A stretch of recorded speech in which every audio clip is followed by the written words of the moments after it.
In August 1945, two Japanese cities became the epicenter of a moment that changed human history forever. Hiroshima and Nagasaki, once symbols of unimaginable destruction, are now global icons of peace, resilience, and recovery. Today, these cities are connected by more than just the events of the past. They share a message, a mission, and a legacy. But beyond the peace parks and memorials, Hiroshima and Nagasaki each have their own identity, culture, and community spirit.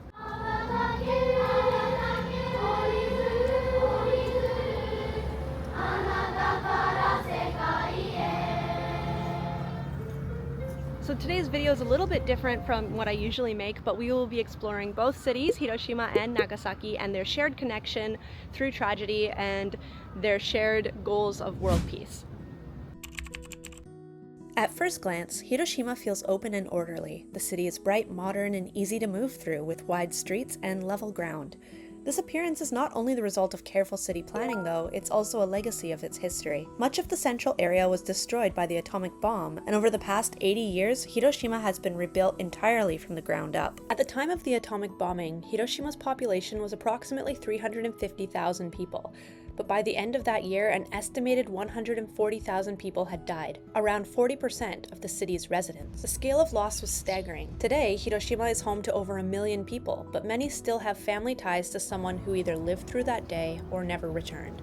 It was said at one point that nothing would grow again and that the soil would be completely barren. But as you can tell by all of the greenery that's surrounding me at the moment, that actually didn't happen. Life came back to this area when it was thought that nothing could ever possibly grow here again, and that in itself is a huge symbol of hope for the people living here in Hiroshima after once losing everything. The topic of war is sensitive. It can feel polarizing, complex, political, and distant, but in Hiroshima, visitors from all backgrounds are welcome with openness. At the Peace Memorial Park, there's no bitterness. What's remarkable is the absence of blame. Instead, the people of Hiroshima share their stories, not to dwell on the past, but to help others understand the true human cost of war, so that this type of tragedy never happens again. A visit to the Peace Park can feel emotionally heavy, and that's completely natural. If you find yourself needing a quiet moment to reflect, there's a cafe just nearby that I'd recommend. I stopped by Archive Roasters after an early morning at the park, and the space is filled with natural light, and from inside you can see the trees and the greenery outside. I had an iced coffee and a blueberry cardamom ice cream that was so refreshing.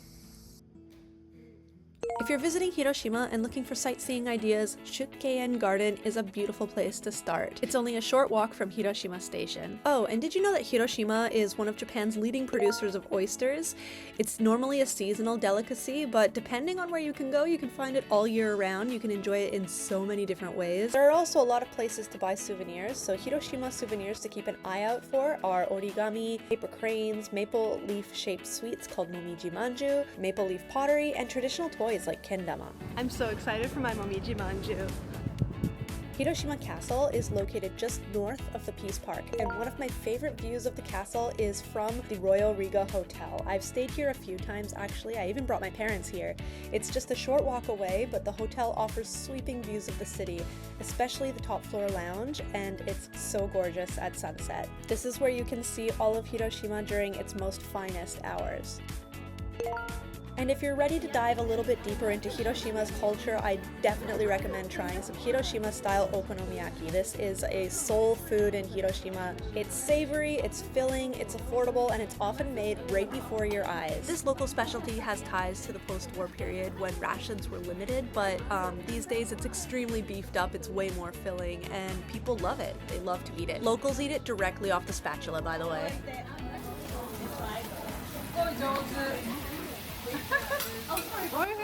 And if you're looking for a more spiritual and traditional side of Hiroshima, then taking a day trip to Miyajima may be exactly what you're looking for. And as a repeat visitor, I'm gonna tell you a little secret. Many of the tourists that visit will go as far as the shrine and turn around and go back, but what you wanna do is walk towards the cable car, the ropeway area, and you will find hiking trails, you will find beautiful side streets, old houses, cafes, and hardly any other tourists. This is about as authentic as you can get, and it's a beautiful day trip.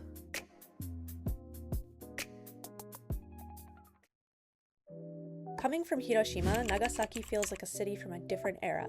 The influence of Chinese and European cultures is immediately visible, and the city's topography sets it apart, built into the hills, layered and winding. It is said that the surrounding terrain is what helped shield parts of the city from the atomic blast. However, 80 years after the fact, there are still remnants scattered across the city, and it feels like you're in a living museum. To put it simply, if Hiroshima was rebuilt to be more modern, Nagasaki feels more like a time capsule that's been protected. So whether you go to Nagasaki or Hiroshima to visit the Peace Museum, I do think that it is a story that needs to be retold for generations, and it's worth visiting because the stories directly, the testimonies from survivors are so raw and real that you can't help but feel a sense of grief for what they lost, knowing how particularly recently it feels like we are all on the edge of these things happening in our own backyards, and you kind of feel a little bit responsible to tell that story to others and to make sure that none of us forget. The quest for peace is the only way we all win.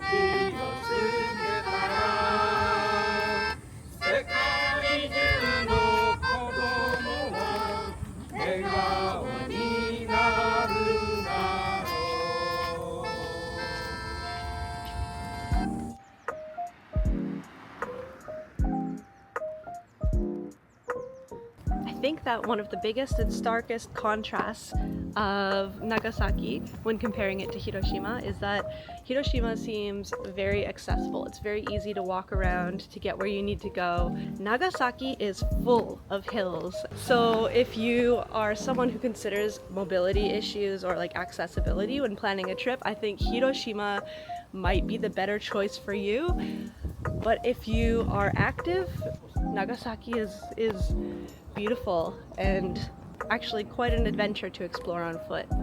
This is my favorite spot in Nagasaki. Suwa Shrine is nestled on the slopes of Mount Tamazono, and after climbing the 277 stone staircase, you can enjoy views of the city paired with relics of ancient history.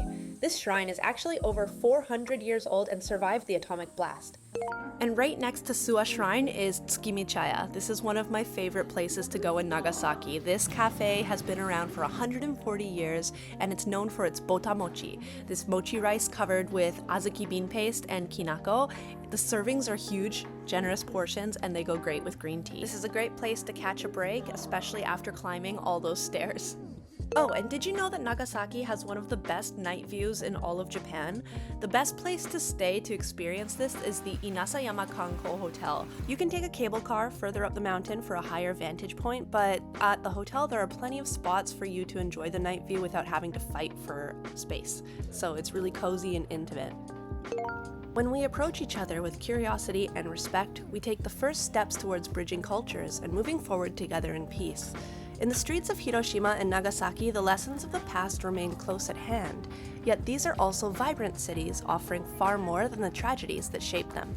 Both carry stories that invite us to listen and learn, reminding us that understanding begins with openness. No matter which city you choose to visit, I guarantee you will leave with a fresh perspective and a profound experience. Thanks for watching, and we'll check in again soon. Bye!